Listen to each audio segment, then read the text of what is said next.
Hello.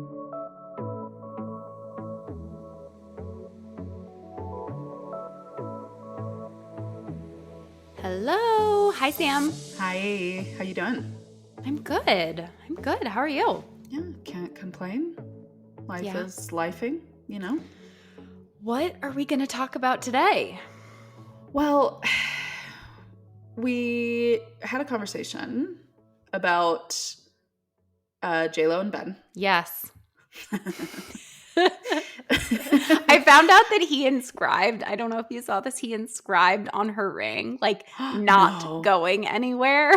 No! Yeah. Which makes it a little worse, the breakup. Oh. I mean, okay. First off, I promise we'll land the plane on why we decided to talk about this. But yeah, it's not just about J-Lo. It's very much not. This was what's the word I'm like? It was the lead into the topic that we ended up deciding on. But I remember 2 years ago, 2.5-ish years ago, when people started to see them together again, I was like, don't do it. Everybody was like, oh my God, it's 2004 Bennifer. And I was like, please don't. Please don't do this. It's not what you think it is. And then everybody was like, oh my God, they had this incredible wedding. And then here we are 2 years later. Goodbye. Yeah. I don't know. I want it for people. I want people to be happy, but I always have concerns when it feels like people are re-entering a relationship without fixing some of the core fundamental problems. Not that I know what their core fundamental problems are. I was just talking with Jennifer and she told me all about, his mood swings. Yeah. No, she did not. But yeah, it's hard. It's not good.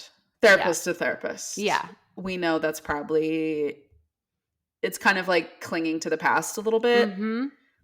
And they both had just come out of relationships at that point. And so there's kind of that romanticizing around it. But dear listener, dear reader, if you will, the topic that we pulled from that as we were kind of chatting about it was how we, the people, respond to these relationships. Yep.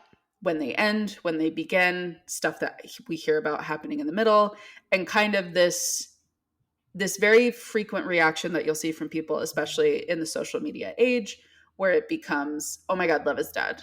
Yes. I don't believe in love anymore. Yes. How can I believe in love? And, the other relationship that we thought about as well was Joe and Taylor. Mm-hmm. And the stress and the tension that people take on for these relationships that they know nothing about. Totally. And the amount that, we assume that we know, and the amount that we almost kind of use them as a barometer for love being possible.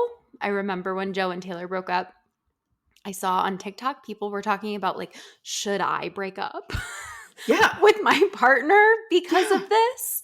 Yes. Because all these, especially with, I think with music, they were like, all these songs that she wrote, they are a lie. She was lying to us, or, he was lying, or now if my, my wedding song was Lover, that is tainted and I can't listen to and love these songs. The denial playlist. Yes. Yeah. It's a lot. It's so much pressure. And I think what we alluded to was these expectations that we are projecting onto these people that we don't know, these complete strangers, but we feel like we know because of the parasocial relationships that we have with them.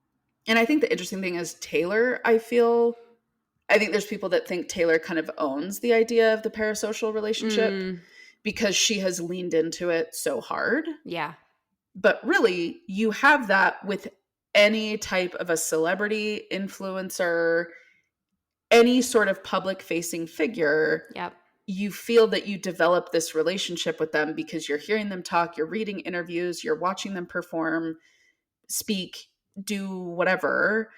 And so you start to feel like you know these people when in fact you don't.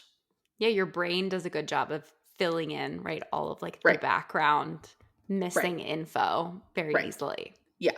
And thinks that whatever it's plugging in with is true. Yeah. Because really we're just like connecting dots based Mm-hmm. on what we see. Yes. Exactly. That's such a good metaphor. Yeah, and I mean, like, as someone, I mean, I took their breakup hard with, you know, I like fell in love with my husband during sort of like Reputation era, so I felt very connected King of my to, heart. yeah, to all of it.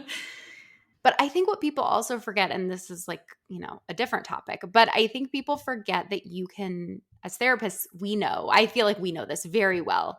Mhm. You can feel away for a moment in time. Yes. And that doesn't make it a lie. That doesn't make it not true. But you can change your mind. And I think every therapist gets this privilege sort of you're with, you know, you're with a client. And the classic example I think of is the client's like, I really think I'm going to get divorced. Like, I can't be with my Yes. partner. I'm going to leave them. Uh-huh. Uh-huh. And when you're like a new therapist, you take it very literally. And you're like, oh my gosh, okay, they're going to leave. I'm going to like Yep.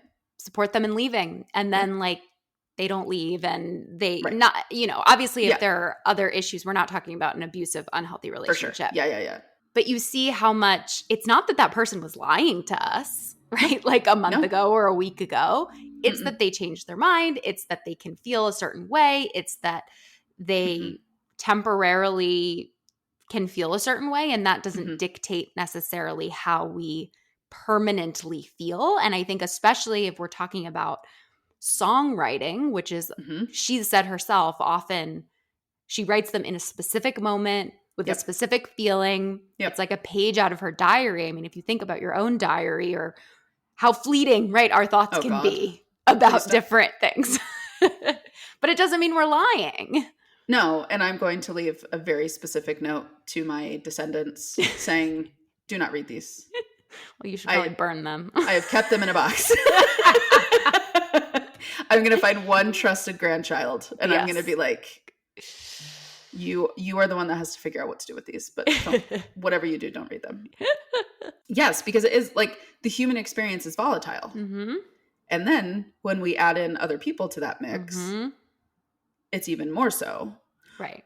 Which I think, kind of like going off of your point as well, like imagine you're in a relationship with someone and the whole world knows you're in a relationship with this person. The entire world knows. It is public knowledge, and people are constantly sharing their opinion on your relationship. Yeah. They are either saying, oh my God, you made me believe in love again. You made me believe that this was possible. Like, you guys are perfect for each other. You know, I've never met like two soulmates. Oh my God. Like, I remember seeing them together in this or at this interview. And like, I knew, right? And that is all the information you're getting. Or people are telling you your partner is the worst person they've ever seen in their life. And it's all wrong and it's all bad. Imagine filtering all of that and then deciding to announce that you're breaking up. And then we all down here start screaming at you, being like, how dare you? Like, you ruined this for me. Right. It's like, it's not about you guys. No. And so I think this idea of like this love is dead or like I don't believe in love, it's an uncomfortable amount of attachment and control that we are giving to people. Now, the other thing we said is we understand there's sarcasm. This is a very unserious generation between millennials and Gen Z. Like, I totally get that as someone who can be dramatic for the laughs. Yet, there are a tremendous amount of people who put literal stock into those types of statements. Yeah. And believe them and cling to them. And that then shapes their world. Totally. Especially when you feel like you know someone, if you are someone who is maybe single and you are looking for hope, you're looking for an example, I think it can get really muddled and really hard and feel like, right, love is dead. If they can't make it work, who can? Right. And we forget that actually that's like not true statistically, right?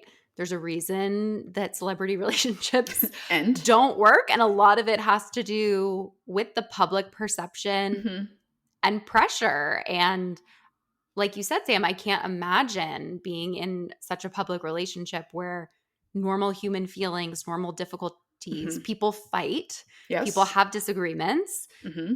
don't have the space to be worked through because you're not just processing what's happening to you and the relationship, you're processing the public's perception of that, which is Mm-hmm. two things that you're dealing with at the same Mm-hmm. time. Mm-hmm. Well, and I think imagine like you're in the grocery store too, and or you're in a public place, you're in an airport, and you see a magazine with your face on Yeah. it. And like you hear stories all the time of celebrities saying like family members and friends will call Yeah. them and be like, is this true? Right. And that's like it puts you in such like a wild position that you don't know what to do.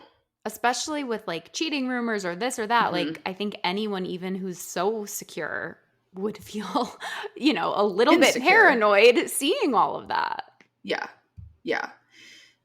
So I think, to think about the role that we play in those Mm-hmm. dynamics, I think it's the awareness of why am I attaching to this person so Mm-hmm. much? Yeah. Like, why do I feel so emotionally attached Mm-hmm. to this outcome, this individual, right? Like, even Mm-hmm. I think to take it back to the Taylor thing, like, when they were first getting together last fall, people were saying, like, if this ends, I give up. Yes. If Yep. this ends, I refuse to believe, like, anything good in the world is possible. Yeah. And it's unsettling, I Mm-hmm. think, to see that level of pressure. Mm-hmm. And to your point, I think it's hard to know, is this someone joking and being Yes. kind of cheeky about it, or Yeah. do they actually feel this way? And I think there's like the example I keep thinking of too with, I remember I was very sad when Joe and Taylor broke up, Mm-hmm. like Mm-hmm. I said. And then right now we got Tortured Poets Department, and or even the Time magazine article for that Right. matter. Right. And we were like, oh my God, thank God they broke up. And it's just such a clear reminder of, we don't know what's going on. We don't Mm-hmm. know the inner workings of what anyone's relationship looks like. Mm-hmm. And we just fill in the gaps. We know what we're told. Mm-hmm. And like, it breaks my heart to think about her or anyone staying in a relationship that is so fundamentally not healthy or good Right. for them because, which, right, she explores on Tortured Poets Department, because she's worried about how people will Will perceive respond. her. It's so sad. Yeah. It's tragic. And I think if we're gonna, kind of keep going with like the Taylor and Joe thing, I think something that is very empowering about Tortured Poets is she is very honest about the Mm-hmm. volatility Mm. of unhealthy and toxic relationships and Mm-hmm. dynamics Mm-hmm. and how that can feel so confusing, Yes. and the circles that you get tied into and tie yourself into to Mm-hmm. justify why you're saying what's going on. Mm-hmm. And if And you don't even know for yourself how right, you feel, right? right, How are you lying to if you're potentially lying to yourself, right. right? Like, there's no way that you're purposely lying to the public because you don't even know how you feel about a certain situation, or you feel one way and then you change your mind the next day. Mm-hmm.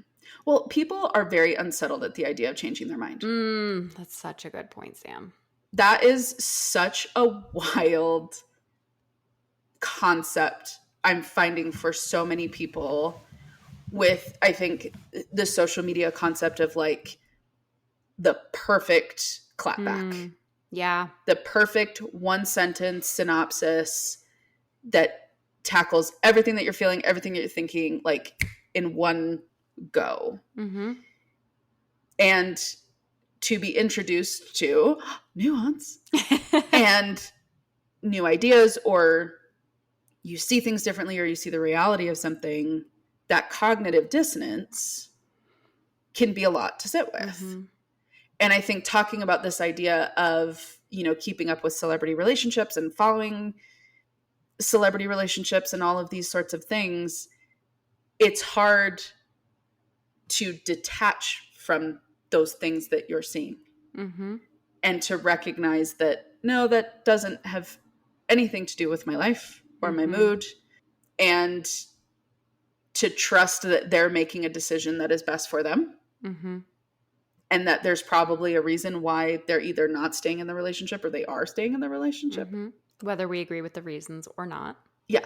Yeah, I love that you bring that up because I think that's so true. And it's something that even like if you're in a long-term relationship or friendships or other things like that, I think that we have this idea, and I know Esther Perel talks about this in relationships, right? That once we get married or once we're in this committed relationship, this idea that then, you know, it's locked in and we sort of own this person, it's done. And I think sometimes we seek out permanence to deal with the anxiety of daily life, to deal with, you know, the fact that no one, like people do change their minds. People do fall out of love. Things do change. People drift apart, and we seek sort of, not that I'm against marriage, obviously I'm married, but I think that sometimes there is this idea that if I get married, right, that it will, this, you know, document will make us stay together. And I'm such a big believer in any problem you currently have isn't going to go away when you get married. No. And we have to stop, I think, thinking about this as marriage solves something or marriage makes something that is fundamentally impermanent in terms of like, you'll die, they'll die, something will it like this is like morbid, but we do come into the world alone and leave the world alone. And of course, like we seek, you know, permanence through relationships and partnerships and connection. Yes.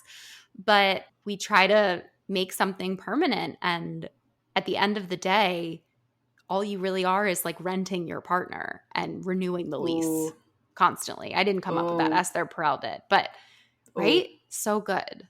I'm going to be chewing on that for a moment. As a single person, I'm like, oh my God, I'm being rented. That's so profound. And I think maybe what we're getting at here is maybe some of us are looking to some of these celebrities, and so much of this can be subconscious too. I think that's something I want to touch on as well, is like, so much of this is not going to be like very cogent, clear thoughts in your head, but these emotional responses we have when celebrity marriages end or relationships end, or, you know, you thought somebody was dating, but you find out they're not, whatever. I think we project onto them the expectation of what we want for ourselves. And so when we're looking at these figures that we respect, admire, want the best for, love their work, whatever, when we see them, we kind of put up this like, oh, okay, like, it's okay. Yeah. They're okay. I'm okay. Yeah. We're going to be okay. Yeah, we're going to get through it. Like, you know, they were single for a long time. They found somebody, or they've been in and out of relationships a ton, and they finally found somebody. Like, we use it as data that it's possible for us. Yeah. And so when those end, or it goes differently, or we don't like the direction that it's going, it goes to that thing of, it's challenging this belief that we have of like, no, like this connection needs to be forever.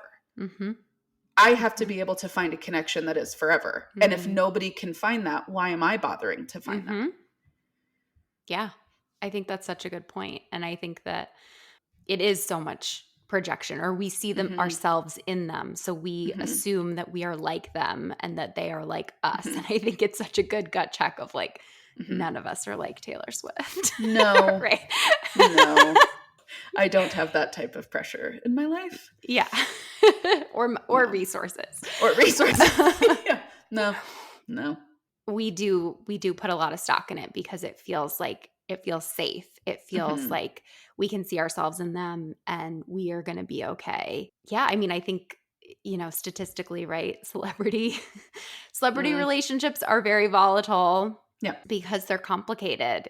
It is so interesting, all of what you're saying, Sam, about just how I think subconscious it all is. Like, I think when we are in this parasocial relationship with someone, we feel like we are the same. We're so alike. We have such emotional reaction to someone making a choice that we wouldn't make, doing something we don't agree with, saying something we don't like, discovering something about them that goes against how we imagined them to be. Like they didn't even change. Right. We just learned something about them that now goes against the image we created of them. Yes. In our mind. It's so interesting. And now also keep in mind, if you're listening to this, I'm not above this. Yes. No. Like part of what Me either. spurred this conversation was I get involved in this crap too. Yeah. And a lot of it was like starting to be reflective of like, why? Yeah. Like, why do I feel this level of attachment? Like, why am I so excited to think of Taylor being at, Arrowhead Stadium in the fall, cheering on her man, or like crying when he won the Super Bowl because she comes down and tells him how amazing it is. Like, I have had moments, like, as a therapist with quote unquote all the skills, like, I still have to check myself to be like, what am I putting on these people? These people who don't know me, I don't know them. I know Taylor doesn't care about me because she doesn't know me, and that's okay. It's true. I give her permission to not care about me. Like, she doesn't know me. So I just want to preface that with like, none of this is coming from a place of like, oh, I've got it all figured out and I react in no way to celebrity culture. Like the whole reason for this podcast was you and I were reacting to pop culture and celebrity culture and social media culture and recognizing some of the concerning elements about it that we also found ourselves getting involved in. So, these ideas and these projections are really hard to wade through. And it's so indicative of this whole internal world that we have within ourselves that is so unique to each of us. And we each have our own reasons for why we kind of attach the things that we do to these people. Thanks so much for listening to this episode. Real quick, I wanted to share about my practice, Therapy for Women Center. We have therapists licensed in 43 states across the country. This is also where Sam works. If you're interested in getting on her wait list or mine, we would love to work with you. And if not, like I said, we have a lot of other therapists who can help you. If you live in the Philadelphia area, we also have 3 office locations there. I would love for you to learn more by going to our website, therapyforwomencenter.com. Totally. I mean, I remember when she had been with, because I like met my husband like around the same time that she met Joe. And I like got married and I was like, why isn't she getting married? Okay, maybe she doesn't want to get married. And then I like had a baby and I was like, why isn't she having a baby? Which is ridiculous, right? As like, especially someone who like talks about how not everyone should have children and deserves choice. But it is a weird thing, and I think it can happen in friendships, too, if you feel like you're moving to the next phase of life and you want everyone to be the same come with you. And come with you. Yeah. It's really, I think it's heavy for us, too. And I think, kind of looking at your journey as like, ooh, like we got together at the same time. I got married. I'm having a kid. Why isn't she following my journey? I think in the reverse, as a single person. Yes. I get sad when celebrities that I have a crush on, i.e. Chris Evans, get married. Yeah. Or get into a relationship or like, are rumored to be in a relationship or like all of this, like you all of a sudden have this weird, like, oh no, like this bizarre sense of hope. Yeah. Is like taken out of the equation. Yeah. And this weird sense of grief. And it's bizarre to experience that of like this person that doesn't know me. I don't know him. Why would he like see me in an airport and fall in love with me? Like, but I'm so mysterious and, whatever. It's weird. I'm sure like they are sort of an example Yes. of someone who is happy, who is single. It like reassures your own life choices, I guess, maybe is part of it. And then when someone makes a different choice, you can then react by feeling like, well, they chose different. My life choices are no longer validated or assured. Right. Yeah. Like what I thought was incorrect. And that's kind of a blow to the ego. And I think kind of keeping in the vein of this idea of like how a single person would respond. It's hard to watch people, get the things that you want, you know, like the ever Yeah. present, like it's hard to watch people living out your dreams, you know, Mhm. like when is it gonna be me? Like when's it gonna be my Mhm. turn? Right. And I think you can do that at any stage, Mhm. really. Like if you're dating somebody and you're like, why haven't they proposed yet? Or Yep. like you get married and it's like, we really want a baby. Why can't we have a baby? Yes. Why is everybody else having a baby? Like, you know, I think this is not something that's solely reserved for singleness, but Mhm. I think it's this grief and this heartbreak of seeing somebody that you admire get the thing that you Mhm. want, Yeah. and all of a sudden you're sad and you don't quite know why you're sad. Yeah. And you can feel multiple things Hmm. at the same time. Hmm. And I think it's not allowed and talked about enough that there is grief in, being the person who, I mean, you can talk about this better than me, but I think there is a lot of grief in sort of being the person that you feel like everyone is moving on. People are Hmm. doing these things, Hmm. especially when it comes to relationships. I think a lot about just how women and men are. I've seen so many stories lately about women just kind of being like, I'm done dating. I'm Yeah. giving up. This is just Yep. not Hmm. worth it. And my life I am sick of my life being on hold, Yes. Yep. waiting for the right person when Yep. I have a great life. 100%. And even like in the religion that I was raised Mm-hmm. in, there was so much pressure of this idea that like, well, make sure you take advantage of your waiting season. Your waiting season. Your waiting season. Like the level of pressure that comes with, or Mm-hmm. it was always alluded to that like, oh, like you should take advantage of this time, Mm, like to indicate that it is an era, yes. right? Right. To That will keep end. up with the Taylor theme, like that it is an era that will have a very distinct end and should Mm-hmm. have an end. Mm-hmm. And so I think it is empowering to Mm-hmm. come to a space where you realize love is something that I would like. It Mm-hmm. is not something that I need. Yeah. And that is a huge mental switch. And I think back to, I think it was like maybe, was it the start of the summer where the Bumble campaign dropped? Yes. Yes. Where they were like, celibacy is not the answer. And it's Yes. like, kind of in its own weird way, that was something that was difficult for me to see Mm-hmm. Yeah. because Whitney, the founder of Bumble, Yeah. is someone that I really, really look up Yeah. to. Yeah. Now, I also know she's only on the board of directors now. She's not Yeah. helming the ship. But to see that, I was a little bit like, oh, Yeah. like now you, this person Yeah. who even has part of her app dedicated to just friendship Right. Right. or like professional relationships, like now you're telling me that because I've decided to take a break from that, I'm still doing it wrong. Yeah. Yep. Like that kind of, like for me, seeing those Yeah. ads, that kind of felt like a betrayal. Like Mm-hmm. this company, this Mm-hmm. person now told me that my choices weren't my choices and I only could Mm-hmm. rely on them Yeah. to do what they thought would be best for me. Yeah. And I think kind of keeping in with that like parasocial relationship and this idea of mentors and looking up to people and looking Mm-hmm. for things that feel validating to your life story and your life experience, Mm-hmm. that was really frustrating for Mm-hmm. me when that campaign dropped. Yeah. Yeah. I think that makes a ton of sense. I think it's so wild too because I have one child. I'm only going to have one child. Yeah. And she's 18 months old now. So a lot of people are either having their second baby or Yes. pregnant with their second baby. Yep. And what's so wild to me is I don't want that. I don't Right. want to have another child, but I'm still like sad sometimes that people are having more children, even though I do not want it and know it is not what's best for me and my family. And I think it goes back to we can grieve things that we don't even like. Mm-hmm. There's like grief in almost every choice, even if it is the right Mm-hmm. choice for us. We can Mm-hmm. feel multiple ways. We can be so happy for our friend who's pregnant or getting Yep. married.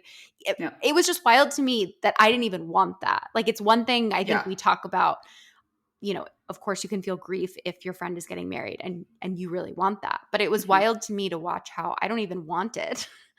And I'm still like having an emotional reaction sort of over it because it's kind of also like time and death and sort of the longer Mm-hmm. you live, the more doors close. Well, I mean, I think fertility is the most like intense emotional roller coaster women can go on.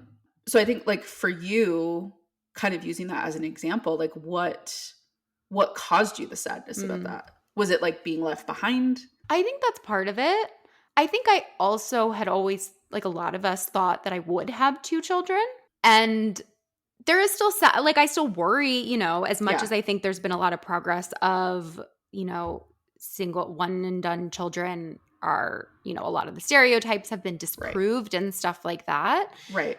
I think I still worry about her, and I still feel like I also have a small family, and I don't know if she's going to have a ton of cousins. And there was a really specific experience that actually happened with Mike and I the other day. We saw a picture on Facebook that was this thing called Cousins Camp, and it was like adorable. It was like every year the grandparents have Cousins Camp.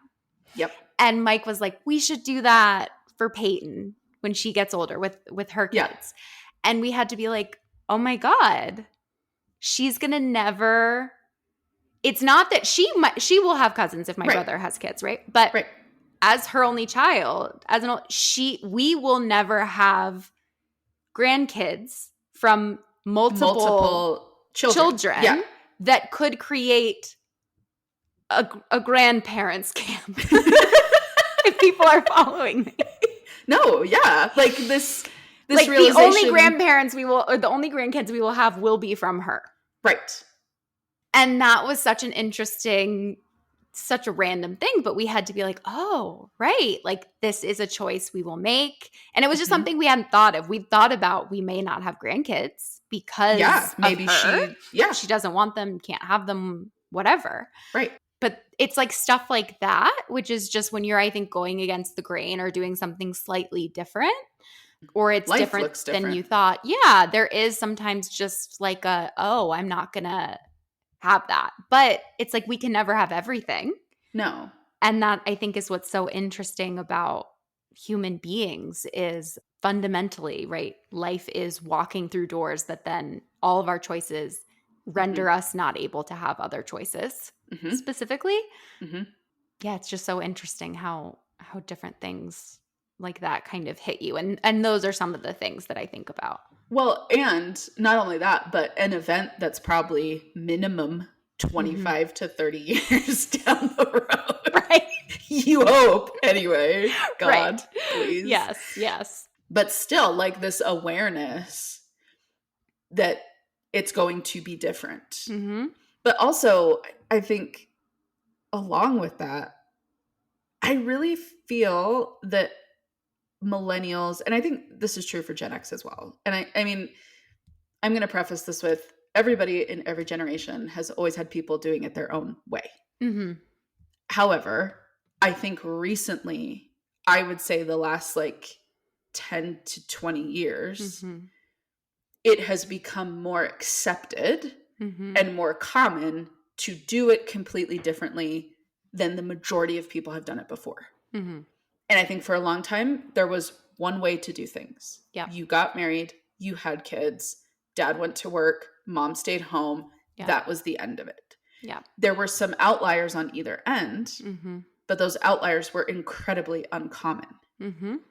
And so now we do have so many choices. We do have so many options. We can have children later. We can choose to not have children at all. It's more accepted that women are on their own and supporting themselves and, you know, living this whole journey and experience that is fairly new, actually, in the history of time. And so with all of that said, a lot of us, I think, are having to have this renewed sense of confidence in the decisions that we're making that aren't super common, or at least are kind of newer in their frequency. And so it would explain why a lot of these parasocial relationships feel like they're so powerful, because we're desperately looking for role models and mentors and idols who are doing things the same way we are. Totally. And when we find out they're not, we're like, great. Yeah.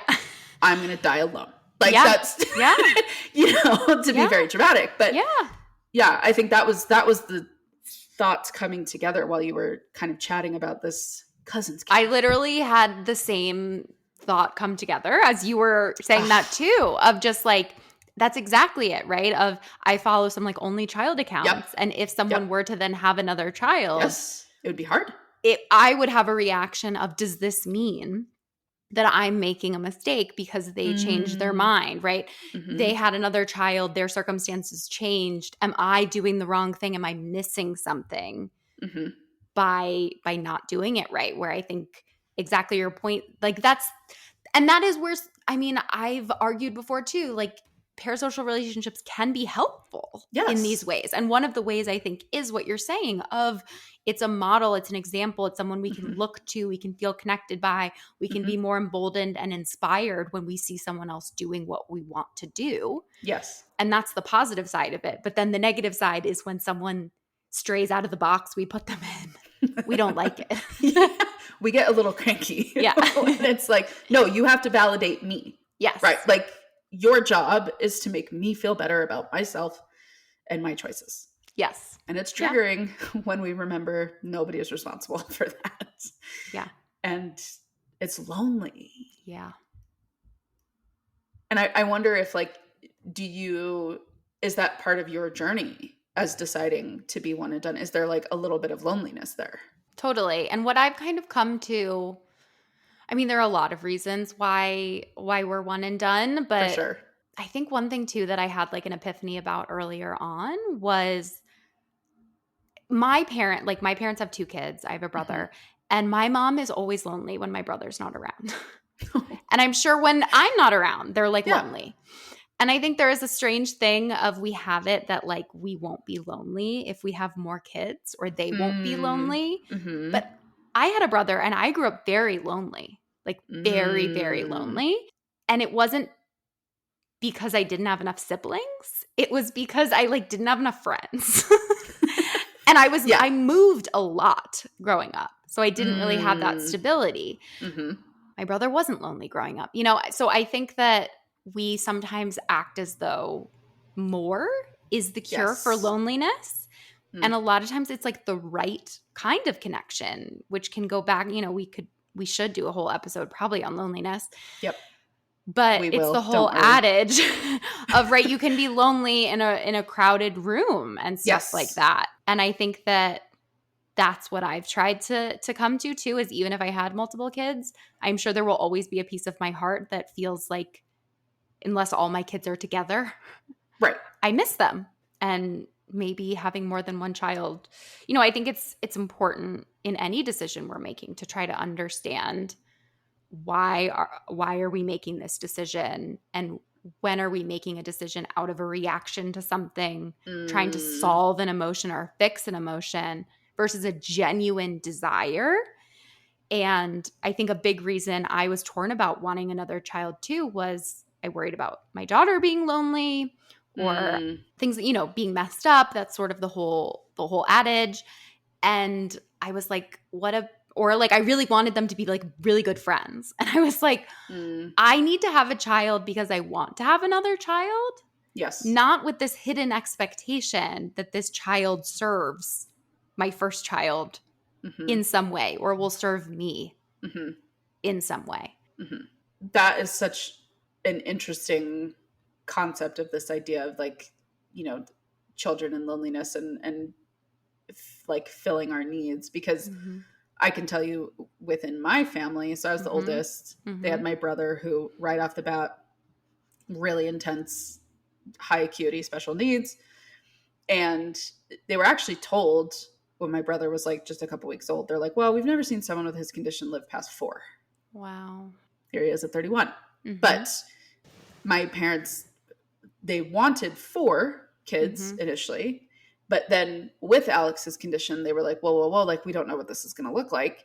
But then they also said they were worried about me with that dynamic. So they ended up choosing to have my sister, and they're like, okay, like, we'll be done at 3. And so there's a 6-year age gap between us. And I can tell you, ages 12 to 18 were very dark. Like, we did not get along. Yeah. She was the world's biggest smartass. She was way too intelligent for her own good at her age. And we've we talk about this all the time, and it is like the running joke in the family that she actively tried to like dismantle my life as a child. She just we'll have to have her on to ask her about this. Yeah. She'll agree. Like, she would literally plot in her mind how she could prank me.